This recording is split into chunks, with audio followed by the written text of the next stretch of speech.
distinguished guests. So we are taking the next session, Pandemic as a Portal to a New World, an Era of Exponential Growth of Innovation.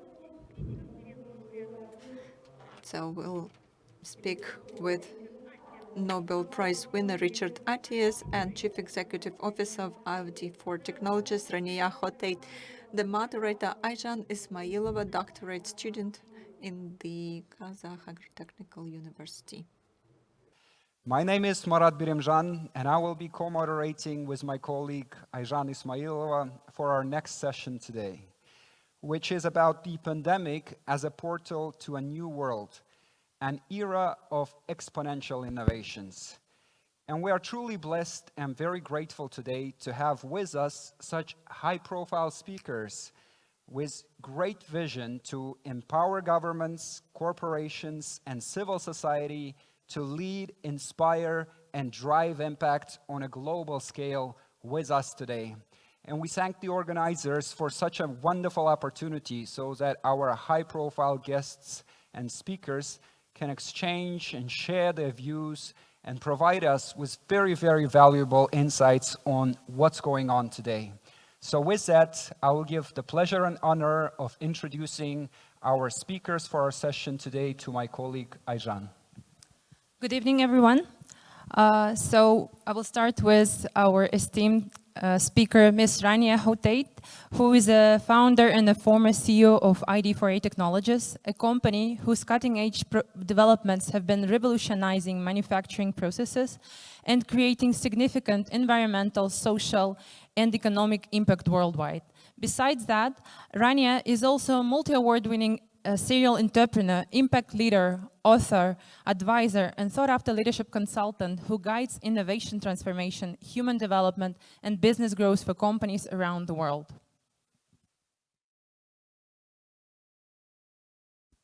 Yes, so Mrs. Rania, the floor is yours. Hello, everyone. It's such a pleasure to be with you today, and I look forward to sharing my insights with you and having a great discussion with my fellow expert as well, Mr. Richard.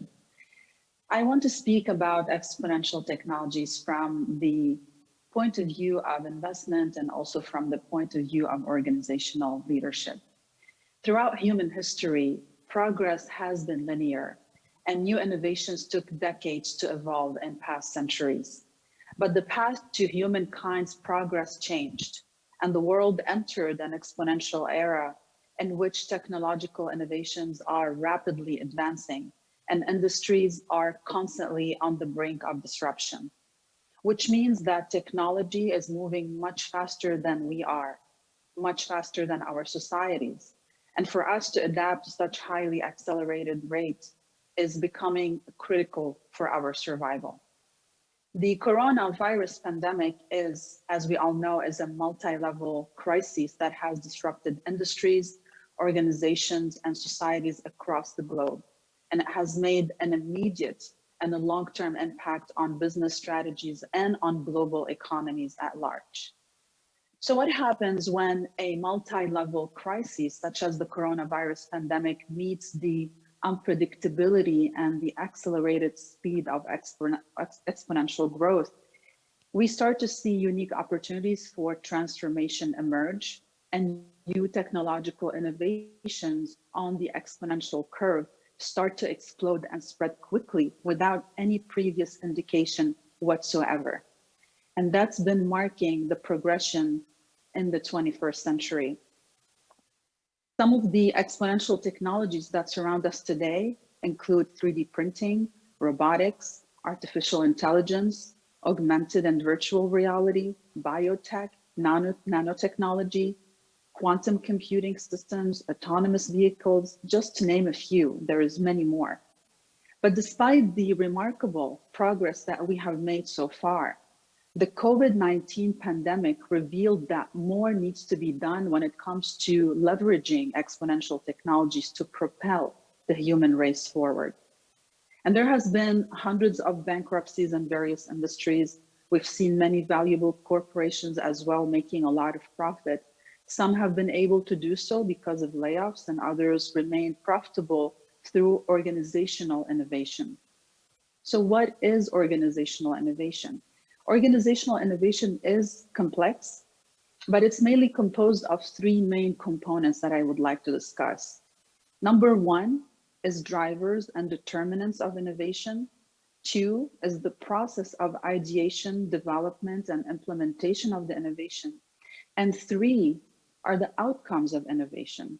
And I mention this because within our context, the crisis has been the main driver of innovation during the pandemic and some of the outcomes of business innovations that we have been witnessing as well. And through the lens of crisis innovation, there are two categories of innovation during multi-level crises, such as the corona pandemic that we've been living through. One is reactive, which are threat-driven innovations that are created to contain and to respond to organizational, economical, and social problems and disruptions that arise from the crises, where companies perceive the threat as negative and they aim to buffer themselves from the losses and the risks. Two are proactive, which are opportunity-driven innovations that are created to capitalize on environmental needs and on opportunities where companies perceive the threat as positive and they use it to better position themselves moving into the future rather than manage the external crisis in the moment. Either way, it becomes the role that leaders play and the physical interdependence and the business's core technologies that create threats for some organizations, while it creates opportunities for others, and it also dictates their technology spending.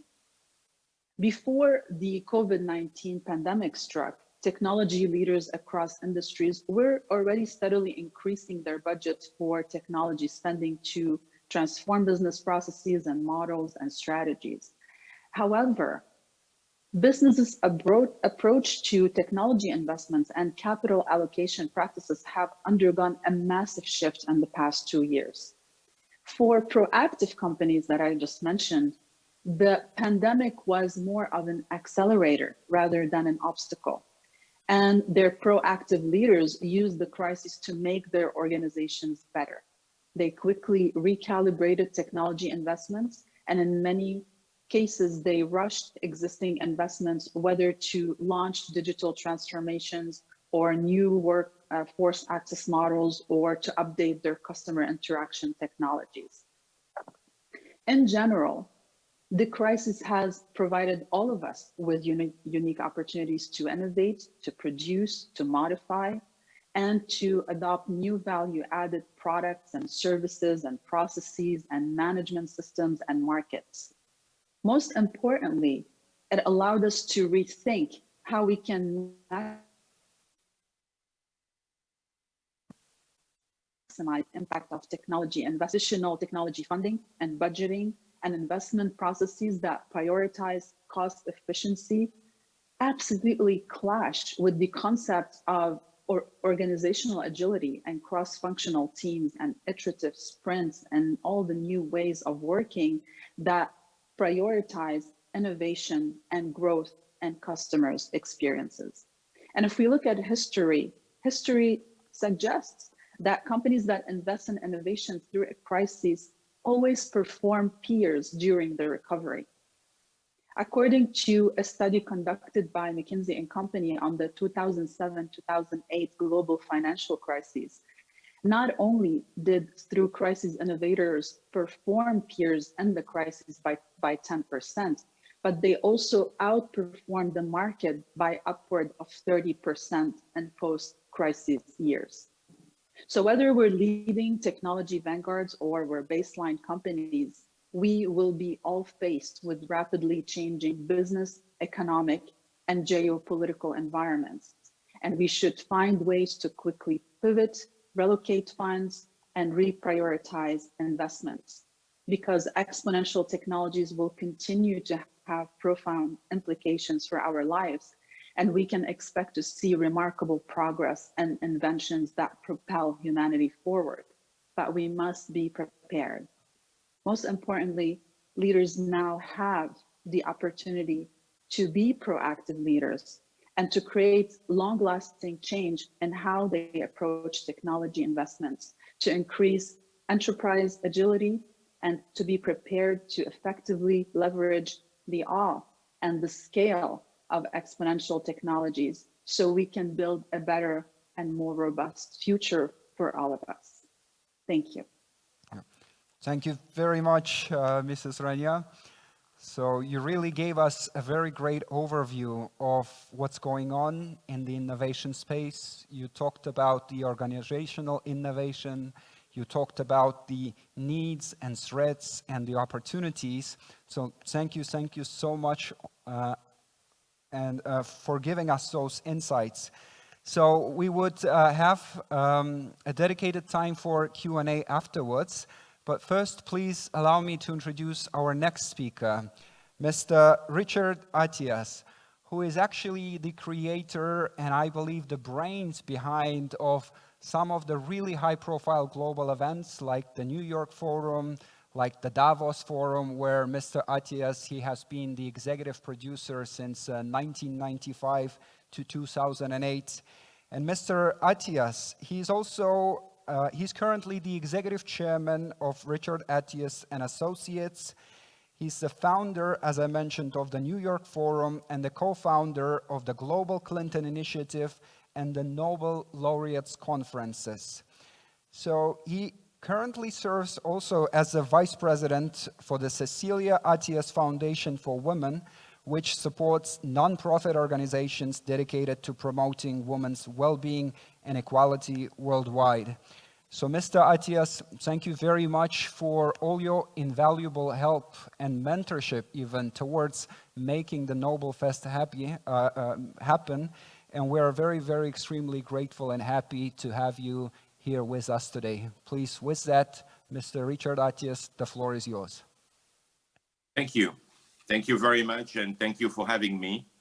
It's a great honor to be today from San Francisco with you.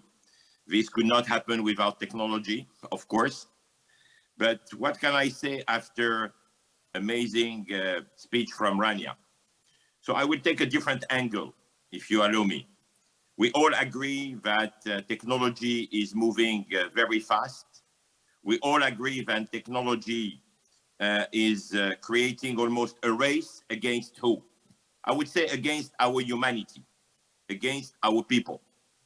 So allow me today to not, I would say, go with a formal speech, but to share with you some of my convictions, some of my, I would say, even call to actions.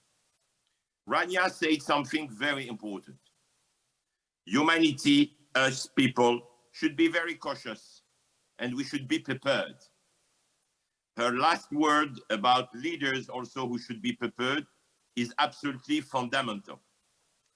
So being, as you nicely mentioned, also a curator of great platforms, what is important is what are the outcomes of these conferences.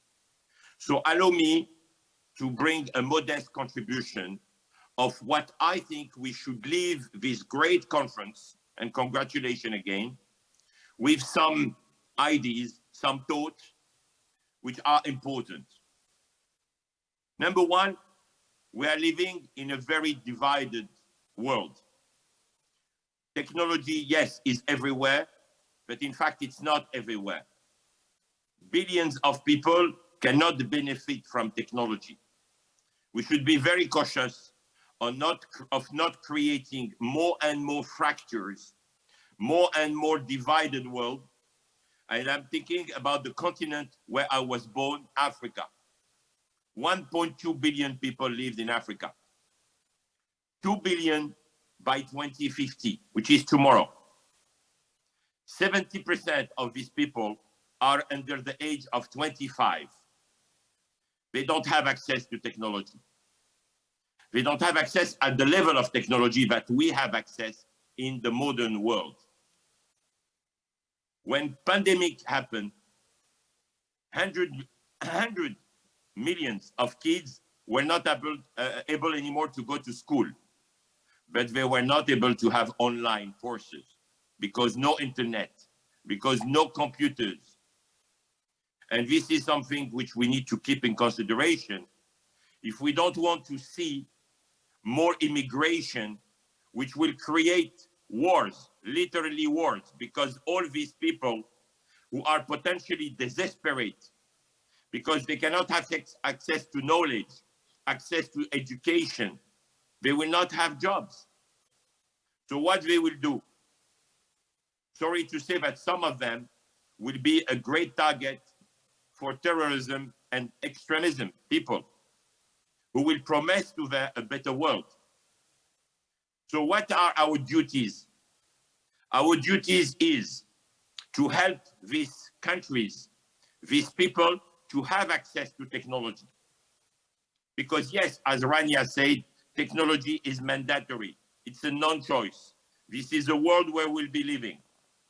So we need to help them to have access to computers, to have access to internet, to support programs where we will definitely help these countries to go to the next level of technology and to potentially even jump a generation because they are late. Even if you find in Africa a lot of very smart people who are trying with what they have to be the next Mark Zuckerberg or to be the next Steve Jobs. But this is very, very unique and very minimal.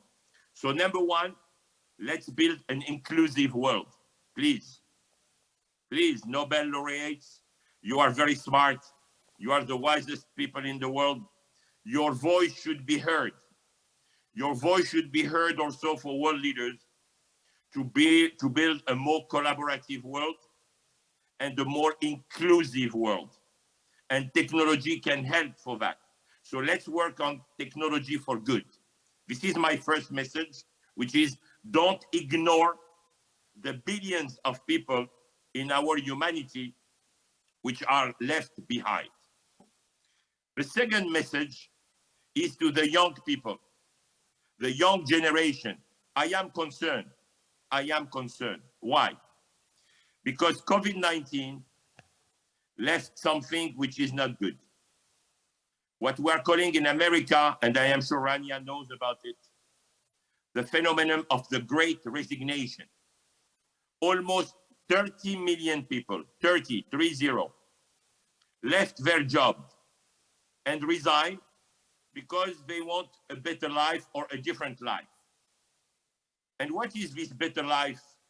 And I see that even if my companies in America and even in Europe, they say, now we want to work more from home. We want to have a more flexible life. We want to work maybe 3 days from home, 2 days in the office.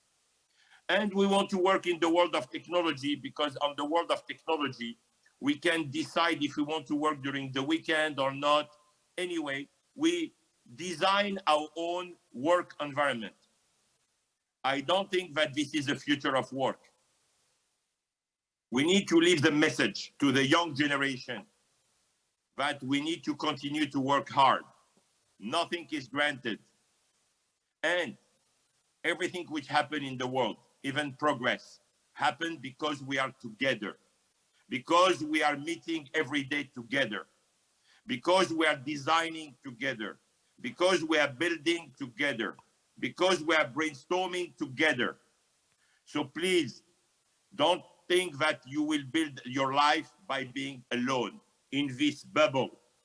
And this is why I'm concerned with the metaverse, with this virtual world, where at the end of the day, we are by ourselves with these glasses, totally, I would say, isolated, or in front of our computers, which is becoming addict for hours and hours and hours.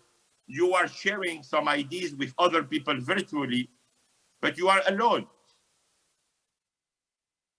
So how can we share values?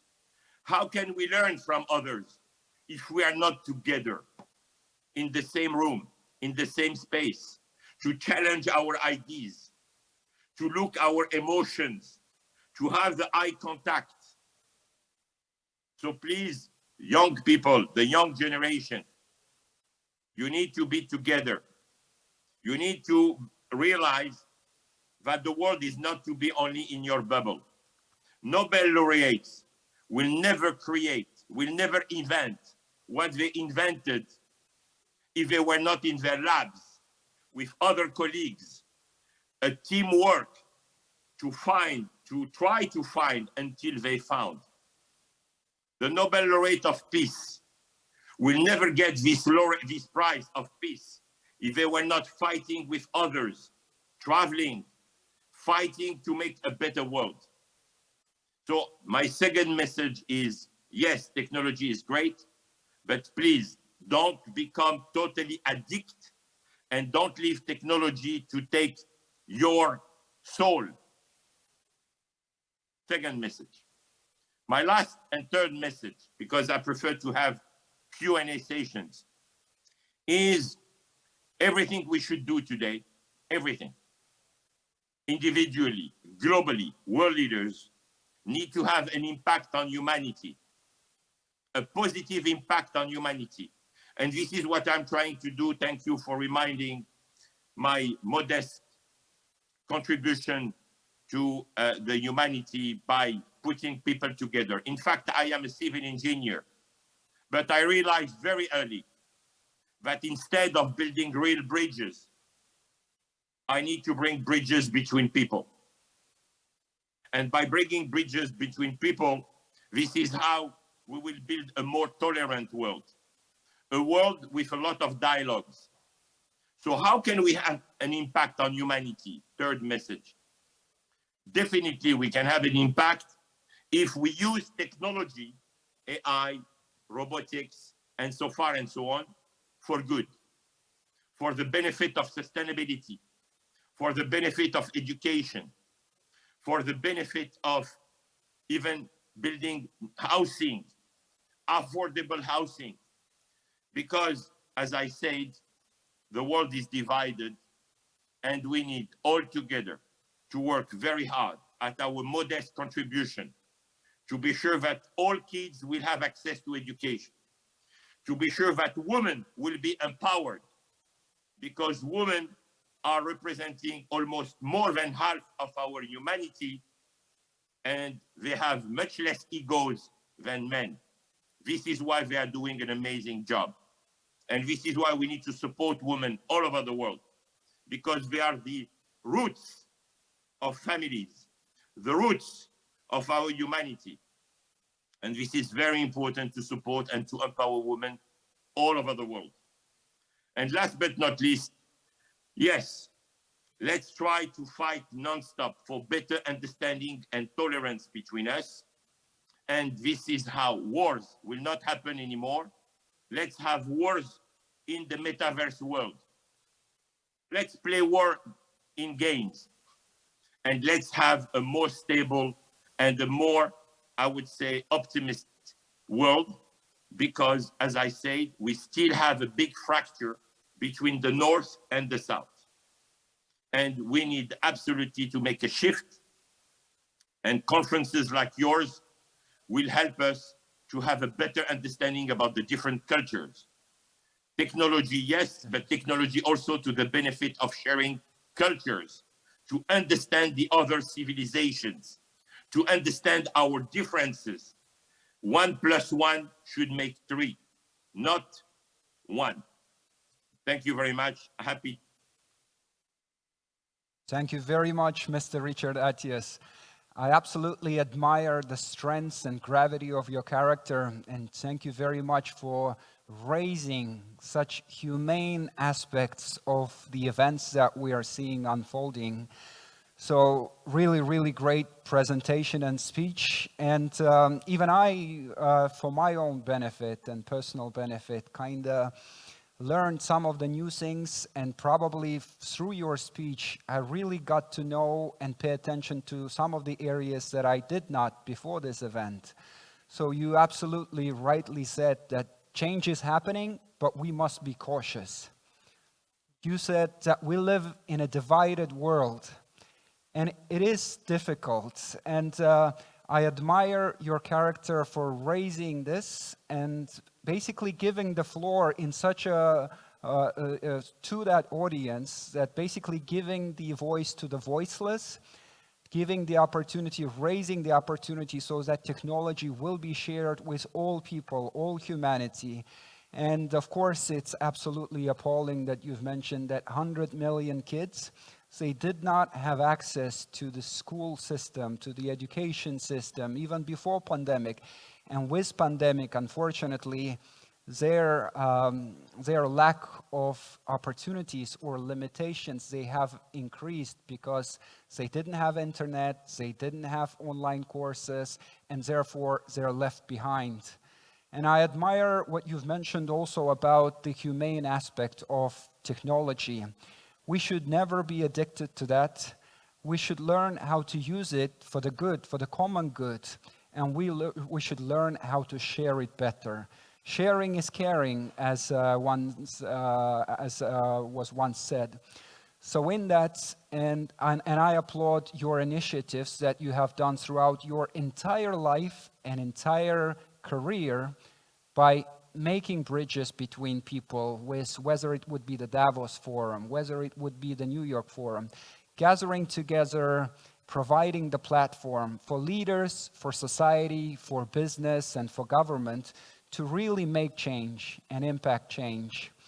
And really there was a very, very good quote that saying, and I think it very much it attributes to you, that if your actions inspire others to do great things, then you should do more, learn more, and try to become more, because you are a leader. So thank you very much for absolutely wonderful speech and raising very, very important points, the humanity, the humane aspect of technology. So with that, please let us move on to our Q&A session. I'm pretty sure that we have a lot of interesting questions to our distinguished guests and speakers. So please, I would give the floor to Aizhan to help us with the questions. Yes, I would also like to thank both of the speakers for very awakening speeches, I would say. And I have some specific question to Rania. So Rania, you've been leading a global technology company at the forefront of exponential innovation in the industrial automation and robotic manufacturing industry for over a decade now. And can you please share with us, what are the biggest challenges in robotics specifically right now? And maybe there are any emerging trends and predictions that we should be aware of? Thank you. Sure. Robotics is one of the most advanced fields and technology today.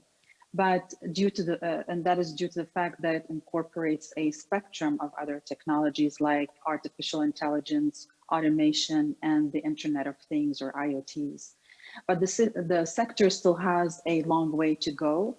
And now the biggest challenges in robotics are primarily for developers and manufacturers, where the focus needs to be on increasing multifunctionality of robots, navigation and mapping skills, expanding valid artificial intelligence, sustainability and energy efficiency, social relationships, and overall ethics and privacy issues.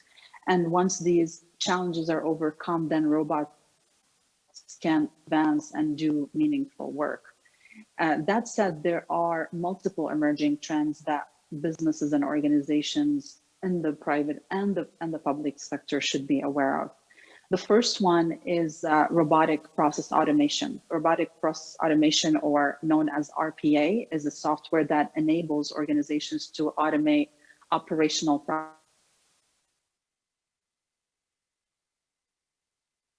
processes that were previously carried out manually, especially in sectors that deal with a large number of repetitive tasks. With the implementation of RPA, businesses will be able to significantly increase their operational efficiency and profitability while decreasing operational errors and overall costs. The second one is robotics as a service, known as RaaS. Issues such as lack of expertise and high initial investments have been some of the biggest restrictions for smaller companies to implement robotics in the manufacturing facilities, for example. When companies implement RPA through robotics as service models, there will be no longer such issues with subscription-based models like FMS and others, which often include advanced analytics and monitoring and preventative maintenance, while also offering other benefits such as rapid scalability and capability to adapt platforms based on the businesses or the organization's evolving needs and requirements. The third trend that we are seeing and we should be aware of moving forward is autonomous mobile robots, or AMRS. Autonomous mobile robots are used as data acquisition platforms. With the growth of e-commerce, the increase of automation in manufacturing, labor shortages, and mass customization of goods, the demand on these technologies have been growing at an incredible rate, and they're being adopted for commercial spaces increasingly. That's because AMRs provide businesses with real-time data that they can extract insights from to help them streamline productivity and revenue. The fourth one is multi-purpose robots and cobots. The accelerated growth that we are seeing in e-commerce also has contributed to tremendous growth in the AMR market, particularly in retail, where we're going to see robots being adopted to perform repetitive operational tasks such as cleaning and moving inventory. And also, as shopping demands continue to grow, retailers are expected to add multi-purpose robots to their teams in order to do various tasks at once, while simultaneously creating an easy-to-manage digital workflow. Which leads me to the fifth one, which is collaborative robots, known as cobots. Those are permanently taking over some jobs at their faster and more efficient than human workers, and that's alarming to a lot of people. But that shouldn't be really a cause for concern, because cobots will only replace monotonous and dangerous jobs and allow human workers to focus on more creative and valuable tasks. The sixth trend is addressing the lack of interoperability within the growing trend of cobots in the workplace industries, such as manufacturing and logistics and e-commerce and healthcare. They're all adopting a second or third wave of robots, which leads us to a major challenge that we have in the industry today, which is the lack of interoperability. What does interoperability mean? Interoperability allows robots to communicate with each other and with other systems to enable safe and efficient working environments. So if this issue is not tackled, it could actually bring productivity to a halt, and addressing it will help to avoid any stagnation and is delivery robots. The market for delivery robots is expected to see tremendous growth over the next few years, with the increased demand in the retail space, food and beverage industries, which is also driving the reduction of delivery costs and increased revenue and increased venture funding. And in this space, the retail industry is still holding the largest market share. And the last one is the increased robotic demand and abilities. Over the last decade, the demand for robotics increased across all industries, and the market is expected to grow exponentially over the next decade as well, especially that robots are becoming smarter with the help of AI and machine learning and IoTs, and industries that have adopted them are also becoming smarter. So think about manufacturing plants and warehouses and distribution centers as well. So as more facilities start to automate their processes, industrial robots will be able to operate more efficiently and accurately, while eliminating a lot of inconsistencies, and ultimately delivering also on creating positive environmental impact. Thank you, Ms. Hotait. And just continuing the third note of Mr. Attias, yeah, of the impact on humanity. I know you've been having some great initiatives that are actually impacting millions and millions of people worldwide. In particular, your economic empowerment program that focuses on upskilling industrial workers to thrive in machine-augmented work environments while being provided with safety, security, and equal employment opportunities for inclusive and sustainable economic growth. And the question is, how do you think people's roles are changing with the use of automation and exponential technologies? And what should we do to react quickly to the changes as students and workers entering into this new global market? Sure.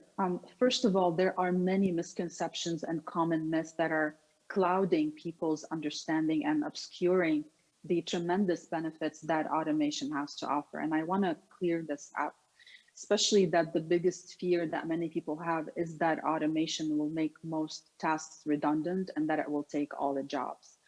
Yes, there is uncertainty around the future and emotions are valid, but not every fear is founded in reality and in facts and in measurable scientific metrics.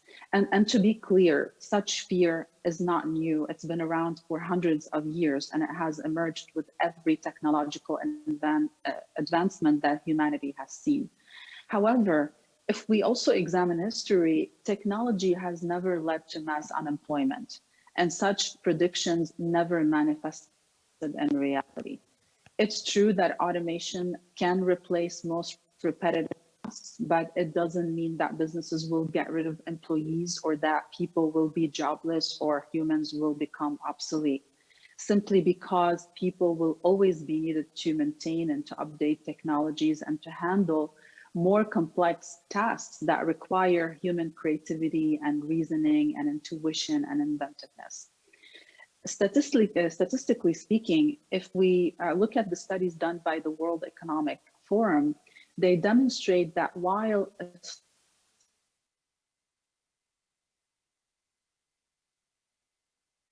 third of all jobs will be upside of 133 new million jobs is projected with automation creating 58 million more jobs than it actually displaces.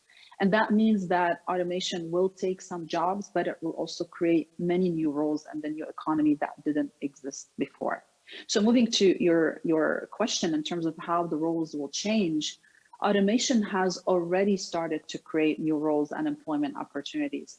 There are at least 10 future jobs already here that students and candidates that are entering the job market can consider as a field of study or as a specialization, such as becoming an automation economist or an AI trainer or business process automation programmer or a chatbot copywriter or machine learning engineer or chief listening officer or robot technician or tech ethicist. There are so many more emerging jobs. New data also reveals that there are 96 jobs across 7 professional clusters that are fast emerging in tandem. And unlike what people think, those new clusters demonstrate and reflect that both digital and human factors will be driving the growth in the future of work. So these clusters purely reflect also the adoption of new technologies, where we are seeing increased demand for jobs in the green economy, for example, and roles at the forefront of data and AI economy, and new engineering and cloud computing and product development roles. So all that said, there are many opportunities for employment in the new economy that we need to be prepared to seize these opportunities, as the emerging roles won't be optional anymore. They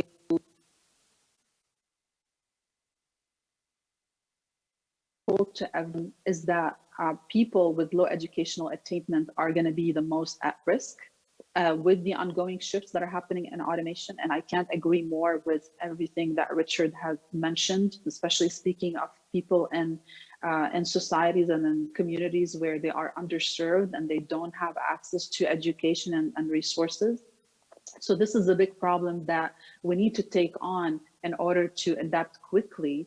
We're going to have to invest and prioritize investment in the education and training to close the skill gap and to help the next generation and the workforce develop the competencies that are required to fulfill these roles. So to conclude on that note, the exponential growth and the absolute scale of all these opportunities that are emerging right now will be distinctively determined by the decisions we take and the investments we make today, both as leaders across the entire spectrum in the private and in the public sector as well. Thank you very much.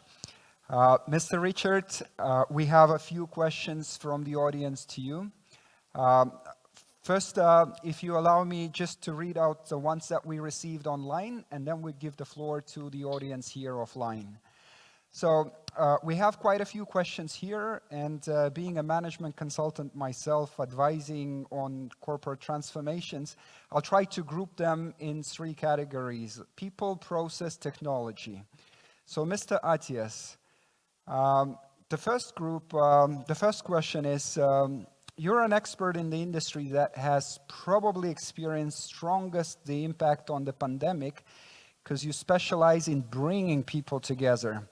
Can you tell us how major event organizing industry has evolved through the several years and where do you think it is heading to? So this is on the people side. On the process side, we have a question. Mr. Attias, what do you think about the Nobel Fest? What are its strengths and weaknesses? So if you could please share some comments and insights on our event, please. And the third group is on technologies. So how do you think, has the pandemic only accelerated exponential growth in technology, or has it created entirely new niches? So please, Mr. Attias, the floor is yours, and please respond in any order as you like. Thank you, Marat. Thank you very much. And once again, I think, not to flatter you, the Nobel Fest at least made something great, which is that Rania and I are meeting together virtually. And I'm sure the conversation will continue because what she's doing is amazing. And what she said at the end, which helped me a lot to be more optimistic than at the beginning of her speech, is that she realized, being an expert on automation, robotics, and so far, that there is a big gap between the skills that people who will lose their job because of robots. This is a fact. And I agree, some jobs are difficult, some jobs are dangerous, and if robots can take these jobs and these tasks, it's great. But we need in parallel to train very quickly the people who will give their jobs to robots, because if not, definitely we will create a world with a lot of challenges. So the Nobel Festival is absolutely great just for that, by putting on the table these important issues, bringing people from different cultures, from different civilizations. It's definitely a great achievement. Because I don't want to be only looking at the half full glass, maybe I will talk about the half glass, the half empty glass, sorry. We are living in the world of communication. The Nobel Festival should do more to be known. Your impact should be more global. I will be happy to help you on that, in total modesty. You were born in an amazing country, which I know very well. My first trip in your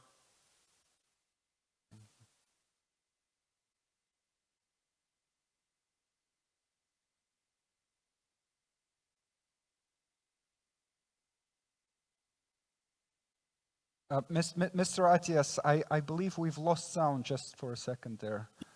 Sorry. Yep. Yes, someone mute me. This is a technology. You don't control even your own computer.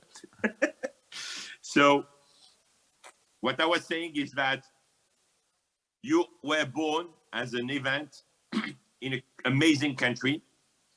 And this part of the world, which is Eurasia, need to be much better known. You have amazing talents, and the festival could be an amazing platform to build a bridge between this part of the world and the rest of the world. So the potential is immense, point number one. Point number two, yes, the impact of the pandemic with people. And at the same time, the acceleration of technology. Yes, many people now were, because of the pandemic, buying online much more than before. So Amazon exploded and made many other mini Amazon. And people were more spending time on Netflix, spending more time on behind their computer because the lockdown. But yes, it helps many people even to be creative and innovative, because when you have time, you can think and you bring new ideas, because what is missing is time. So from one side, having time is great because it is helping a lot of people and smart people to be obliged to be creative and innovative. When you don't, you know, it's a matter of life or death sometimes. What should I do? I'm losing my job. I need to create a new job, because many people lost their job also because of the pandemic. Many restaurants closed. Many hotels have closed. Many travel agencies went bankrupt. Many, you know, if you look at countries where the GDP depends on tourism, it was a disaster. In Morocco, the whole city of Marrakesh was locked down, and Marrakesh is one of the top destinations in tourism. I know so many friends which are jobless, and they are not able to go back to the world, to the market, to the job market. So they were obliged to reinvent themselves. So from a reinvention aspect, it's good, because many opportunities were born because of crisis. And yes, technology helped a lot of these people to come with new ideas, point number one. But at the same time, I see the appetite of people who want to come back together. This is a point number one. People want to be together. People need to learn from others, as I mentioned on point number one. You cannot go to space, and space is a new era of our future. And the space research is amazing. And thanks to robots, thanks to AI, precisely, and this acceleration of the conquest of space, going to Mars and beyond. And today, by the way, we are celebrating the day of space discovery and flights going to space. So space is also the new trend, the new El Dorado, not because we need it, because we need to see what else can we bring from other planets. Because sometimes we'll miss, and we'll be missing some things from our own planets, including minerals. I know it's not politically correct to talk about extraction and minerals, but everything is based on minerals. Our phones are based on minerals. Robots are based on minerals. Cars are based on minerals. So definitely, we need to have this collaborative work, and people learn that they need to be together and to learn. But there is one point I want to mention before I close. We have a lack of leadership. We are facing a lack of leadership globally. And I think it's absolutely important to teach, to learn to all the next generation the skills to be a leader. It's absolutely important. Politicians need to be back to leadership. We need to have strong leadership. We're talking to a world of 10 billion people soon. 10 billion people need leaders. They need inspiring people. They need to follow leadership. And I think it's very important to redefine the leadership in all aspects, in corporations, in schools, everywhere. All people need leaders to inspire them. And Nobels could be also great leaders because they are very inspiring people. Thank you. Thank you very much, Mr. Attias. So I remember someone said that it's not that I work hard under pressure, it's just that I only work under pressure. So hopefully this would provide us all with an opportunity to collectively to learn more, do more, and become more. So I believe we have one or two questions here in the audience, and then we would have to call it a day. So please. Добрый день. Хотел задать... I would like to ask a question. Good evening. Are there any requirements or solutions for medicine in data analysis and decision making in such situations, in forecasting such situations by using new technological solutions and different instruments? Did you get the translation of the question? If not, I can Unfortunately recap. not. Yep.